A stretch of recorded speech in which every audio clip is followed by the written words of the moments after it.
नमस्कार, आप देख रहे हैं युग करवट न्यूज़ और मैं हूं सुब्रत भट्टाचार्य। आज हमारे साथ स्टूडियो में मौजूद है समाज सेवी पंकज शर्मा, जिनके लेख आप रोज युग करवट न्यूज़ में पढ़ते हैं। साथ में सलामत मियां हमारे प्रधान संपादक जी, उनसे जानेंगे कि आखिर गाजियाबाद और नोएडा में जो नोएडा एवं एनसीआर में जो संक्रमण की वो बढ़ रही है, क्या उसके लिए जिम्मेदार है? क्या कहेंगे सर?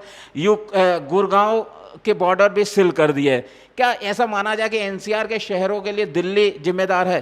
हाँ, देखिए, हरियाणा के जो गृह मंत्री हैं विज जी का, उनका भी आज बयान आया है। उन्होंने कहा कि 80% लोग जो हैं वो दिल्ली से हमारे यहाँ आ रहे हैं और हमारे यहाँ इतने केसेस नहीं हैं, इसीलिए उन्होंने कहा कि तमाम दिल्ली से सटे जो हैं वो ज़िले सील कर दिए गए हैं। और देखिए, जहाँ गाज़ियाबाद की हम लोग कई बार चर्चा कर चुके हैं, हमने जो गाज़ियाबाद में भी दिल्ली के बहुत मरीज़ हमारे यहाँ आए हैं। इसके अलावा नोएडा से भी जो मरीज़ हमारे यहाँ हैं वो फायर उसके सर्विस के जो थे, उसके जो कंपनी थी फायर वाली, उसके भी हमारे यहाँ से बहुत सीज़ फायर वाली, उसमें भी बहुत आए थे। तो जाहिर है कि कहीं ना कहीं जो हरियाणा है या हम लोग हैं, वो दिल्ली से जिस तरह के मरीजों की संख्या बढ़ी, वो हम लोग हमारी इसी वजह से बढ़ी है। स्वास्थ्य विभाग के अधिकारियों का कहना है कि दिल्ली का बॉर्डर सील होते ही गाजियाबाद में संक्रमितों की संख्या कम हो गई।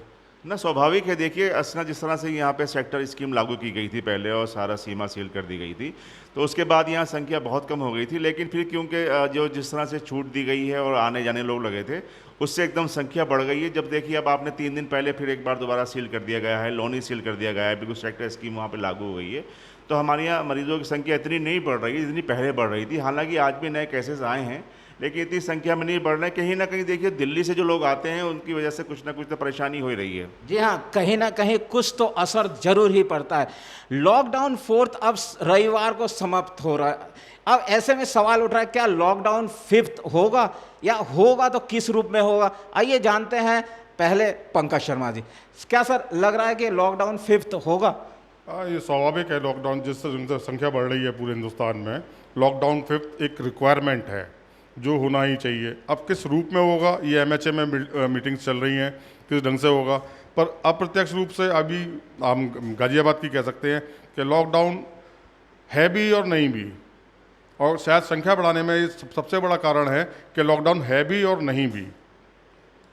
आज लॉकडाउन 5 को लेकर प्रधानमंत्री नरेंद्र मोदी और गृह मंत्री अमित शाह की लंबी मीटिंग चली है। शाम को मुख्यमंत्री योगी आदित्यनाथ अधिकारियों से, जिलाधिकारी भी शामिल होंगे, एसएसपी शामिल होंगे, उनसे फीडबैक लेंगे। क्या लग रहा है सर आपको, रविवार के बाद कैसी तस्वीर हो सकती है? हाँ, देखिए, लगातार गृह मंत्री माननीय अमित शाह जी जो हैं वो समीक्षा बैठक कर रहे थे राज्यों के मंत्रियों और सचिवों के साथ। तो जो उनको फीडबैक मिला इस संबंध में, उन्होंने आज माननीय प्रधानमंत्री जी को भी है पूरी जानकारी दी है। और मुझे लगता है कि लॉकडाउन तो बढ़ेगा। और आपको याद होगा कि हमने अप्रैल में अपने तीसरी आंख में इस बात को लिख दिया था कि ये 15 जून तक बढ़ेगा।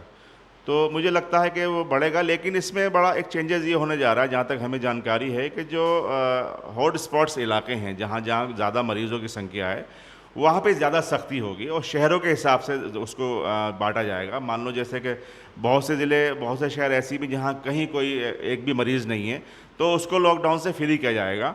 और जहाँ पे 70 ऐसे इलाके हैं जहाँ पे कहीं कुछ आज तक नहीं हुआ है, तो उनको फ्री कर देंगे।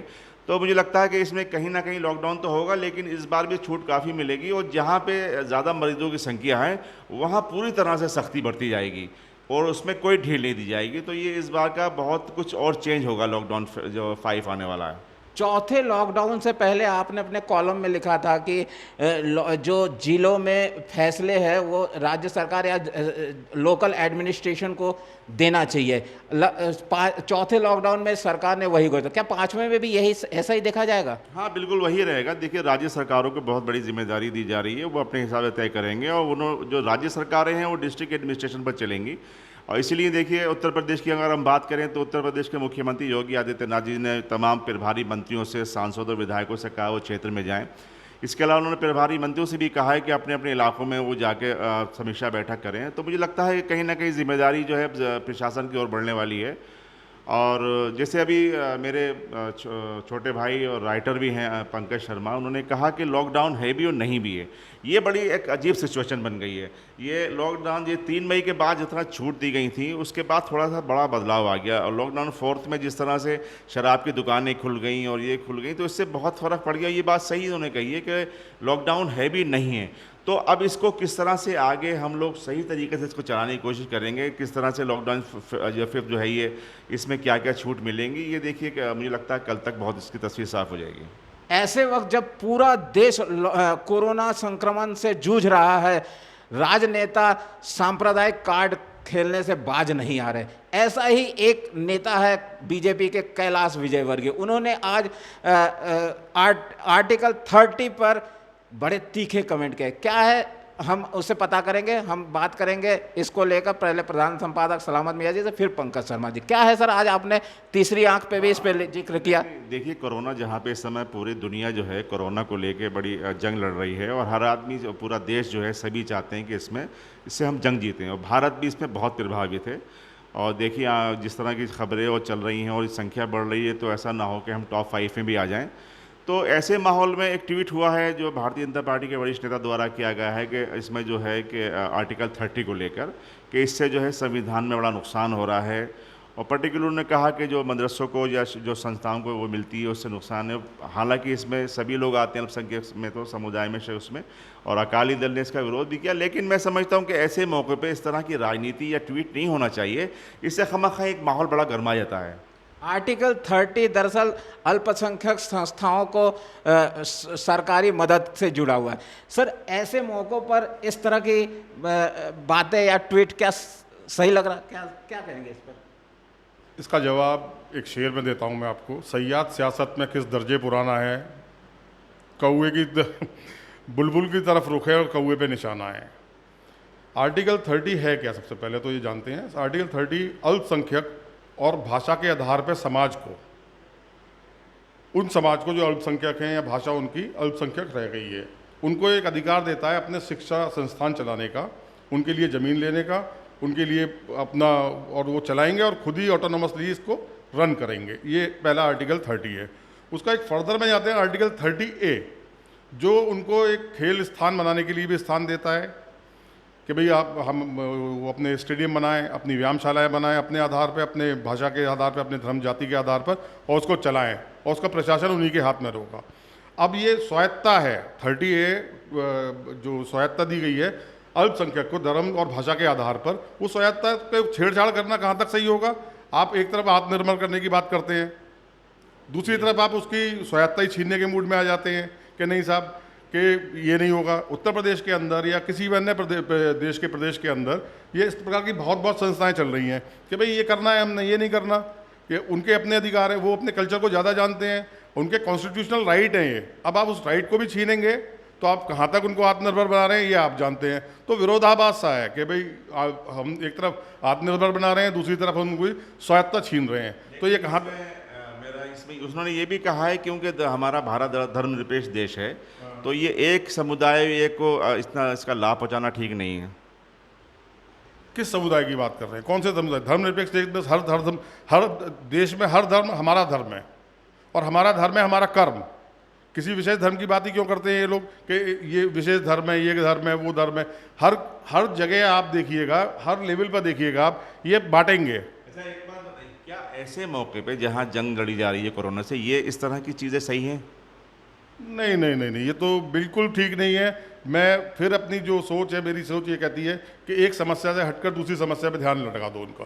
कोरोना और कोरोना से आने वाली के साथ आने वाली जो समस्याएं हैं वो इतनी भारी भरकम है कि एक बहुत बड़ी चुनौती हो जाएगा हमारे लिए। नहीं, विश्व में देखा जा रहा है ये सब क्या हो रहा है। वो अपने आप ही एक मतलब एक डिसिप्लिन का पालन कर रहे हैं, खुद ही एक फिजिकल डिस्टेंसिंग मेंटेन करनी शुरू कर दी है। लाइफ स्टाइल बदल देगा ये कोरोना, ये आप याद रखिएगा कि ये लाइफ स्टाइल को बदल देगा। सोशल गैदरिंग्स लिमिटेड हो जाएंगी, मास्क मैंडेटरी हो जाएगा। अभी मैंडेटरी है because of the corona emergency, पर ये अब ये लाइफ का हिस्सा बन जाएगा।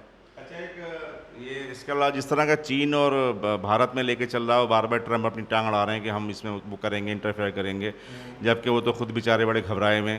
और उन्होंने कहा कि साहब मैंने बात करी हो तो बड़े गुस्से में दिखाई दिए मोदी जी, ये ट्रम्प ने कहा है। तो पता नहीं कैसे उनको एहसास हो गया।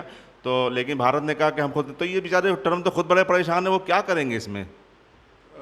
आज ही एक आधिकारिक सूचना के माध्यम से कई लोगों को मालूम पड़ा 4 अप्रैल के बाद ट्रम्प जी की और मोदी जी की कोई बातचीत ही नहीं हुई है। तो ट्रम्प जी ने भाई उनकी नेचर देखते हुए कि भाई वो मोदी जी विचलित हो जाते हैं, गुस्से में आ जाते हैं। गुस्से में आना बिल्कुल ठीक है, उनका गुस्सा साफ ही झलकता है। 8 बजे आते हैं, नोटबंदी शुरू, कोई परिणाम नहीं, कोई उसके वो नहीं, ये गुस्सा है। और फिर आ जाते हैं वो कोई लॉकडाउन, जो जहाँ है वो वहीं रहेगा, ये नहीं सोचा मेरा सवाल ये है कि क्या ट्रम्प जी ने जो कहा है, अब आपने बड़ी अच्छी बात करी कि 4 अप्रैल से बात ही नहीं हुई है, तो इसके मायने वो झूठ बोल रहे हैं? जो न्यूज़ फैलाई जा रही है, ट्रम्प जी तो कुछ भी भरोसा नहीं है उनका, तो कुछ भी कर सकते हैं वो, मतलब क्योंकि विश्व शक्ति है, वो विश्व को देखते हैं। एक तरफ खुद चीन को ब्लेम करते हैं, भारत कभी अड़ता है, कभी कुछ होता है तो कहते हैं मैं बात कर लेता हूँ।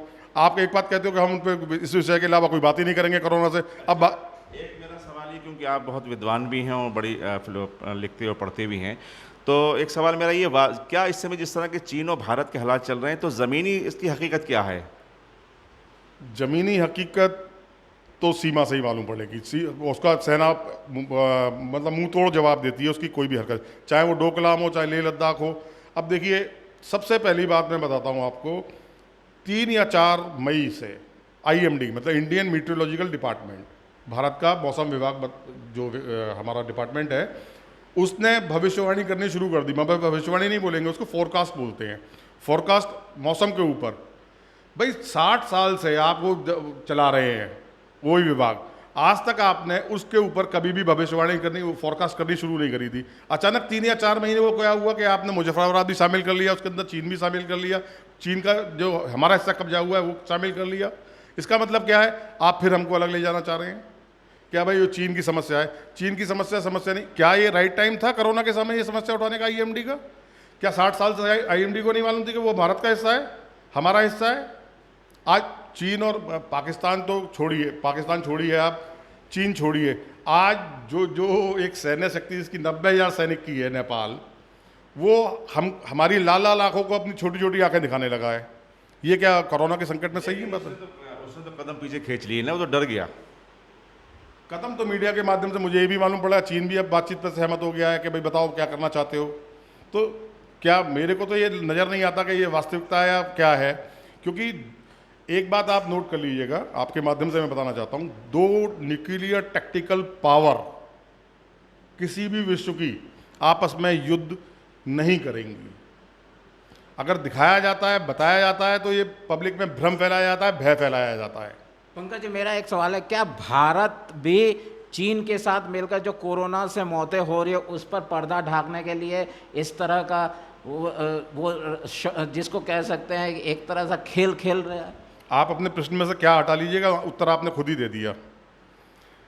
क्या हटा के पाएंगे आप? चीन की तरह ही भारत भी वो खेल खेल रहा है विश्व की। मैं तो मेरा ये अपना मानना है कि सब कुछ एक देश को छोड़ दो, चंद एक देश को छोड़ दो, तो सारे देश कोरोना संकट को सब फेल हो रहे हैं।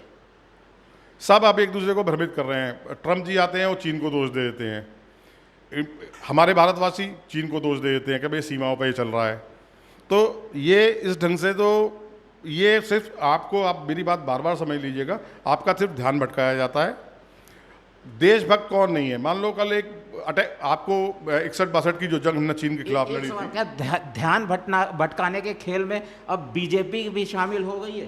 बीजेपी के कार्यकर्ता, नेता, सरकार सवाल, अगर जिस तरह से कैलाश विजयवर्गीय का बयान आया, ये ध्यान भटकाने का ही है? कैलाश विजयवर्गीय एक मध्य प्रदेश के नेता है, उनके सपुत्र की आपने क्या क्या हरकतें देती है, उनके लिए वो सपुत्र है और समाज के लिए वहीं पे वो कुपुत्र भी कहलाते हैं। जिस ढंग से उन्होंने सरकारी कर्मचारियों के साथ मारपीट करी है, तो उनकी सोच को भारतीय जनता पार्टी की सोच ना माना जाए कि वो इंडिविजुअल सोच है। अब क्योंकि ये बताइए, लॉकडाउन जो 5 होने वाला है उसमें आप क्या लोगों से अपील करेंगे? देखिए, सरकार जो करेगी, देखो सरकार ने हमको, अपने देश की केंद्र सरकार ने सारे राज्यों को आत्मनिर्भर कर दिया। राज्य के मुख्यमंत्री ने वहाँ के DM SSP को आत्मनिर्भर कर दिया। तो स्वायत्ता आपकी है। तो मैं आपसे भी निवेदन करना चाहता हूँ, आप भी इस पॉलिसी को लेके आत्मनिर्भर हो जाएं कि आपने फिजिकल डिस्टेंस मेंटेन करना है, हाइजीन मेंटेन करना है, विटामिन्स खूब खाते रहें, जितनी भी जो भी रोग की प्रतिरोधक क्षमता होती है। वैसे मेरा जो अपना मत है, क्यों मैं बार बार कहता हूँ, हिंदुस्तान में कोरोना में मॉर्टेलिटी बहुत कम होगी। उसका सबसे मेन रीज़न है कि हम 65% हमारी जनसंख्या का 35 से बिलो है, 35% से बिलो है, तो मॉर्टेलिटी के चांसेस उसके अंदर नेग्लिजिबल है। और एक और एड ऑन कारण इसके अंदर हो जाता है जो अभी प्रूवन नहीं है, उसका कोई साइंटिफिक लॉजिक नहीं है मेरे पास, बट एक चीज़ है कि हम लोग गोलगप्पे का पानी पी जाते हैं जो हमें नहीं मालूम उसका क्या सोर्स होता है, जबकि सबसे ज़्यादा बैक्टीरिया गोलगप्पे के अंदर होता है। इस प्रकार हमारी प्रतिरोधक क्षमता की बात नहीं, that is not a immune system, that is the resistance towards the illness. जो हमारी रेसिस्टेंस अलग चीज़ है और इम्यून सिस्टम अलग चीज़ है। इम्यून सिस्टम कब काम करता है? जब हमारे शरीर में बैक्टीरिया एंटर हो जाता है तो उससे लड़ने लगता है, वो टी सेल जनरेट करने लगता है, क्या लिम्फोसाइट्स के में एक टी सेल का नाम की चीज़ होती है, वो जनरेट करने लगता है। रोग ना आए, ये है रेसिस्टेंस, रोग का विरोध। रोग का विरोध हमारे शरीर बहुत अच्छी तरह करना जानता है, शायद इसके लिए हैंड पंप एक रीज़न है सबसे बड़ा। हैंड पंप का पानी हम पी लेते हैं, कभी हमने टेस्ट नहीं किया। आप विदेशों में देखिएगा कितने हाइजीन वो लोग रहते हैं, तो रेजिस्टेंस वो नहीं है। उनको इंडिया में लाकर एक बार हैंड पंप का पानी पिला दीजिएगा, अव्वल तो पिएंगे नहीं, पिएंगे तो होटल में कम से कम 24 घंटे बाहर नहीं निकलेंगे।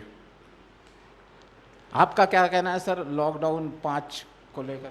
नहीं, मेरा भी यही कहना है कि देखिए, जब तक भी इस तरह की सरकार की तरफ से जो निर्देश मिलेंगे, जो होगा उसको पालन करना चाहिए कि, और बाकी तो जितना लॉकडाउन चल रहा है उससे मरीजों की संख्या लगातार बढ़ रही है। दिल्ली में देखिए आज महाराष्ट्र के बराबर संख्या हो गई है, बड़ा अच्छा संकेत नहीं है, लेकिन हमारे पास कोई इसके अलावा चारा भी नहीं है। तो जाहिर है कि जिस तरह हो सके फिजिकल डिस्टेंसिंग मेंटेन करें और आगे ज़िंदगी जिएँ। जी हाँ, इसके अलावा और कोई विकल्प नहीं है। आप अपनी सुरक्षा खुद कीजिए, डिस्टेंसिंग मेंटेन करिए और स्वस्थ रहिए। युग करवट के लिए सुब्रत भट्टाचार्य।